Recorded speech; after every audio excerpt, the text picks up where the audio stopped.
নমস্কার বন্ধুরা, পূজা কিচেনে সবাইকে স্বাগত। আজ বানিয়ে দেখাচ্ছি পাটিসাপটা। কিভাবে পারফেক্ট পাটিসাপটা বানিয়েও ভাঙবে না, ছিঁড়বে না। চলো রেসিপিটি রেডি করি। এক বাটি চালের গুঁড়ি নিয়েছি, সেই বাটি মাপ অনুযায়ী হাফ বাটি সুজি, হাফ বাটি ময়দা, এই অল্প সামান্য নুন দিয়ে ভালোভাবে মেখে নিচ্ছি। আমি এখানে গরুর দুধ নিয়েছি। গরুর দুধ জাল করার সময় চিনি দিয়ে ফুটিয়ে রেখেছিলাম, তাই অল্প সামান্য চিনি দিয়েছি। ভালোভাবে মিশিয়ে নিচ্ছি। অল্প অল্প দুধ দিয়ে ভালোভাবে মেখে নেব। আপনারা হাতের সাহায্যে মেখে নেবেন, আমি হাতের সাহায্যে মেখে নিয়েছি। ভালোভাবে ব্যাটারটা নরম করে গুলে নিচ্ছি। 10 মিনিট রেস্টের জন্য রেখে দিচ্ছি। দেখতেই পাচ্ছ কতটা পারফেক্ট হয়েছে।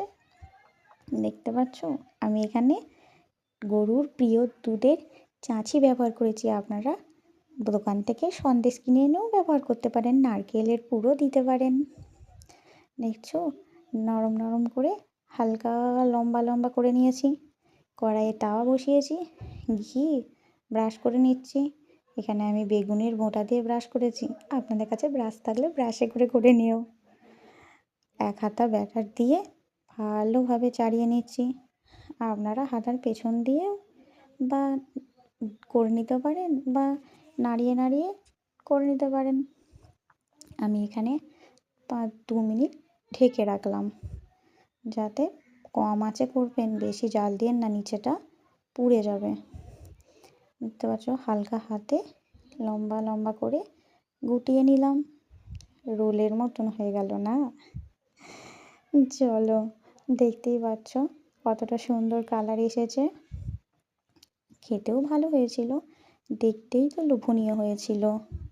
দেখো, জানিও কেমন খেতে হয়েছে।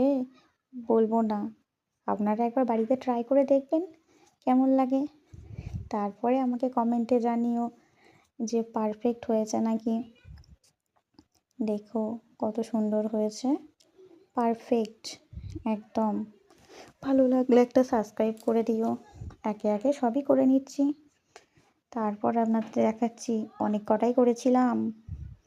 আপনাদের ভালো লাগলে এইভাবে একবার বাড়িতে বানিও, দেখবে ভালো লাগবে, ভালোভাবেই উঠবে। ভালো লাগলে একটা কমেন্ট করে দিও।